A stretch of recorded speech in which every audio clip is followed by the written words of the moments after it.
ಬಸವಣ್ಣವರು ಬಹಳ ವರ್ಷಗಳ ಹಿಂದೆನೇ ಹೇಳಿದ್ರು, ಇವನಾರವ ಇವನಾರವ ಇವನಾರವ ಎಂದೆನಿಸದಿರಯ್ಯ, ಇವ ನಮ್ಮವ ಇವ ನಮ್ಮವ ಇವ ನಮ್ಮವ ಎಂದೆನಿಸಯ್ಯ, ನಿನ್ನ ಮನೆಯ ಮಗನೆಂದೆನಿಸಯ್ಯ, ಕೂಡುವ ಸಂಗತಿಯ ಹೋಗಿದೆಯಾ? ಹೋಗಿಲ್ಲ. ಇನ್ನು 812ನೇ ಶತಮಾನದಲ್ಲಿ ಅವ್ರು ಹೇಳಿದ್ದಾರೆ. ಇದು ಜಾತಿ ಗಟ್ಟಿಯಾಗಿ ಉಳಿದಿದೆ. ಆಮೇಲೆ ನಮ್ಗೆ ಎಂಥ ಶಿಕ್ಷಣ ಸಿಗ್ತಾ ಇದೆ ಅಂತಂದ್ರೆ ವೈಚಾರಿಕತೆನೂ ಇಲ್ಲ, ವೈಜ್ಞಾನಿಕತೆನೂ ಇಲ್ಲ ಅಂತ ಶಿಕ್ಷಣ ಸಿಗ್ತಾ ಇದೆ. ವೈಚಾರಿಕತೆನೂ ಇಲ್ಲ. ಬಸವಣ್ಣವರು, ಬಸವಾದಿ ಶರಣರು ಕರ್ಮ ಸಿದ್ಧಾಂತವನ್ನು ತಿರಸ್ಕಾರ ಮಾಡಿದರು. ಕರ್ಮ ಸಿದ್ಧಾಂತನ ತಿರಸ್ಕಾರ ಮಾಡಿದರು. ಈಗಲೂ ಕರ್ಮ ಸಿದ್ಧಾಂತನ ಒಪ್ಕೊಂಡಿರ್ತಕ್ಕಂಥವ್ರು, ಅದನ್ನು ಅನುಸರಿಸ್ತಕ್ಕಂಥವ್ರು ಬಹಳ ಜನ ಇದ್ದಾರೆ. ಅದು ವಿದ್ಯಾವಂತರೇ ಇದ್ದಾರೆ. ನೀನು ಯಾಕಪ್ಪ ಅವಿದ್ಯಾವಂತನಾಗಿದ್ಯಾ, ಬಡವನಾಗಿದ್ಯಾ, ನೀವು ಸೂರಿಲ್ಲ, ನಿನಗೆ ಶ್ರೀಮಂತಿಗೆ ಇಲ್ಲ ಅಂತಂದ್ರೆ, ನಾನು ಹಿಂದಿನ ಜನ್ಮದಲ್ಲಿ ಕರ್ಮ ಮಾಡಿಬಿಟ್ಟಿದ್ದೆ, ಅದಕ್ಕೋಸ್ಕರ ಈ ಜನ್ಮದಲ್ಲಿ ಹಿಂಗೆ ಬಿಟ್ಬಿಟ್ಟಿದ್ದೀನಿ. ಇನ್ನು ಹುಟ್ಟಾಕಿರೋರು ಯಾರು? ಯಾರು ಸ್ವಾಮೀಜಿ? ಮರುವಾದಿಗಳು ಅವರೇ ಹುಟ್ಟಾಕಿರೋದು. ಈ ಮರುವಾದಿಗಳು ಹುಟ್ಟಾಕಿದಾರಲ್ಲ, ಇದನ್ನು ಗಟ್ಟಿ ಮಾಡ್ತಾ ಇರ್ತಕ್ಕಂಥ ಜನರು ಕೂಡ ಇದ್ದಾರೆ.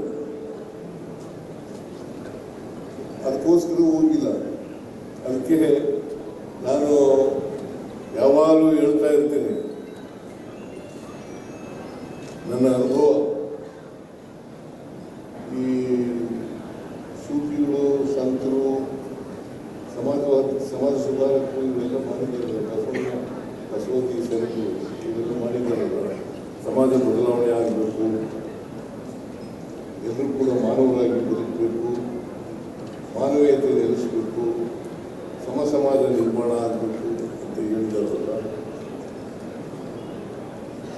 ಇಂಥ ಸಮಾಜ ನಿರ್ಮಾಣ ಆಗಬೇಕಲ್ಲ. ಈ ಸಮಾಜ ಒಂದು ವೇಳೆ ನಿರ್ಮಾಣ ಆಗ್ಬಿಟ್ರೆ, ಎಲ್ಲರೂ ಮನುಷ್ಯರೆಲ್ಲ ಸಮಾನರಾಗ್ಬಿಟ್ರೆ ಮತ್ತೆ ಶೋಷಣೆ ಮಾಡಲಿಕ್ಕೆ ಅವಕಾಶ ಏನಿರ್ತದೆ? ಅದಕ್ಕೆ ಶೋಷಣೆ ಮಾಡೋರು ಇದಾರಲ್ಲ, ಅವರು ಅಸಮಾನತೆ ಮುಂದುವರಿಲೇಬೇಕು, ಜಾತೀಯತೆ ಮುಂದುವರಿಲೇಬೇಕು. ಇದನ್ನು ಬಯಸ್ತಕ್ಕಂಥವ್ರು ಕೂಡ ಇದ್ದಾರೆ, ಇದನ್ನು ಗಟ್ಟಿ ಮಾಡ್ತಕ್ಕಂಥವ್ರು ಕೂಡ ಇದ್ದಾರೆ. ಹೆಂಗಾಗಿದೆ ನಮ್ಮ ಪ್ರಯತ್ನಗಳು ಅಂತಂದರೆ, ಈ ಸಮಾಜ ಸುಧಾರಕರ ಪ್ರಯತ್ನಗಳೆಲ್ಲ ಹೇಗಾಗಿದ್ದಾವೆ? ಜಾತಿ ಅಷ್ಟು ಸುಲಭವಾಗಿ ಹೋಗಲ್ಲ. ವೈಜ್ಞಾನಿಕತೆ, ವೈಚಾರಿಕತೆ ಬೆಳೀದಿ ಹೋದರೆ ಹೋಗೋದಿಲ್ಲ. ಈ ವೈಚಾರಿಕತೆ, ವೈಜ್ಞಾನಿಕತೆಯನ್ನು ಬೆಳೆಸ್ತಕ್ಕಂಥ ರೀತಿ ಇದೆಯಲ್ಲ, ಆ ಥರದ ಶಿಕ್ಷಣ ಕೂಡ ಸಿಗೋದು ಭಾಳ ಕಷ್ಟ ಆಗುತ್ತೆ. ಶಿಕ್ಷಣ ಕೂಡ ಸಿಗೋದು ಭಾಳ ಕಷ್ಟ ಆಗುತ್ತೆ. ನೀನು ಯಾಕಪ್ಪ ವಿದ್ಯಾವಂತನಾಗಿದೆ, ನೀನು ಯಾಕೆ ಈ ಉದ್ಯೋಗ ಸಿಗ್ಲಿಲ್ಲ ಅಂತಂದರೆ, ನಾನು ಹಣೆ ಬರೆಸ್ಕೊಂಡು ಜೀವನ ಬರೆಯಿಕೊಂಡಿಲ್ಲ. ದೇವರು ಮನೆಯನ್ನು ಬರ್ಕೊಡ್ತಾನೆ. ಯಾವ ದೇವರು ಕೂಡ ನೀನು ವಿದ್ಯಾವಂತನಾಗಬೇಡ, ಅಥವಾ ಬಡವನಾಗೋ, ಶ್ರೀಮಂತನಾಗಬೇಡ, ಮೇಲ್ಜಾತಿ ಹುಟ್ಟಬೇಡ, ಕೆಳಜಾತಿ ಹುಟ್ಟು ಅಂತ ಹೇಳ್ತಾರ. ಯಾವ ದೇವರು ಕೂಡ ಹೇಳಲಿಕ್ಕೆ ಸಾಧ್ಯ ಇಲ್ಲ. ದೇವರು ಒಳ್ಳೆಯದನ್ನೇ ಬಯಸೋದು ಎಲ್ರಿಗೂ. ಅಂಥದ್ರಲ್ಲಿ ನಾವು ಹುಟ್ಟಾಕಿಸ್ಕೊಂಡಿರೋದು ಇದನ್ನು ಗಟ್ಟಿ ಮಾಡಿ ಇದನ್ನೆಲ್ಲ ಜನಗಳಿಗೆ ಬಿತ್ತಿ, ಜನಗಳು ಇದನ್ನೇ ಹೇಳ್ಬೇಕು ಅಂತ ಮಾಡಿಬಿಟ್ಟಿದ್ದಾರೆ. ಅದರಿಂದ ನಮ್ಮ ಶಿಕ್ಷಣ ಹೇಗಿರಬೇಕು ಅಂತಂದರೆ, ವೈಜ್ಞಾನಿಕತೆಯಿಂದ ಕೂಡಿರ್ತಕ್ಕಂಥ, ವೈಚಾರಿಕತೆಯಿಂದ ಕೂಡಿರ್ತಕ್ಕಂಥ ಶಿಕ್ಷಣ ಆಗಬೇಕು. ಅದಾಗಲಿಲ್ಲ ಅಂತ ಮಟ್ಟದಲ್ಲಾದರೆ ನಿಮ್ಮ ಮಾಧ್ಯಮದವರು ಪ್ರಯತ್ನ ಮಾಡೋದಿಲ್ಲ. ಮಾಧ್ಯಮದವರು ಸಮಾಜ ಸುಧಾರಣೆ ಆಗಬೇಕಲ್ಲಪ್ಪ. ಬರೀ ವಿಷಯ ತಿಳಿಸಿದ್ರೆ ಸಾಕು, ಮಾಹಿತಿ ಕೊಟ್ಟರೆ ಸಾಕಾಗೋದಿಲ್ಲ. ಸಮಾಜ ಸುಧಾರಣೆಗೂ ಕೂಡ ಆಗಬೇಕಲ್ಲ. ಅದಕ್ಕೆ ಬಾಬಾ ಸಾಹೇಬ್ ಅಂಬೇಡ್ಕರ್ ಅವರು ಏನು ಹೇಳ್ತಾರೆ ಅಂತಂದರೆ 1950 ಜನವರಿ 26ನೇ ತಾರೀಕು ಸಂವಿಧಾನ ಜಾರಿಗೆ ಬರ್ತದೆ. ಆ ಸಂವಿಧಾನ ಜಾರಿಗೆ ಬಂದಂಥ ದಿನ ನಾವು ವೈರುಧ್ಯತೆ ಇರ್ತಕ್ಕಂಥ ಸಮಾಜಕ್ಕೆ ಕಾಲಿಡ್ತಾರೆ. ವೈರುಧ್ಯತೆ ಇರ್ತಕ್ಕಂಥ ಸಮಾಜ, ಆರ್ಥಿಕ ಅಸಮಾನತೆ ಇದೆ, ಸಾಮಾಜಿಕ ಅಸಮಾನತೆ ಇದೆ, ರಾಜಕೀಯ ಅಸಮಾನತೆ ಇದೆ, ಶೈಕ್ಷಣಿಕ ಅಸಮಾನತೆ ಇದೆ. ಇಂಥ ಸಮಾಜಕ್ಕೆ ಕಾಲಿಡ್ತಾರೆ. ಇಂಥ ಸಮಾಜದಲ್ಲಿ ನಾವು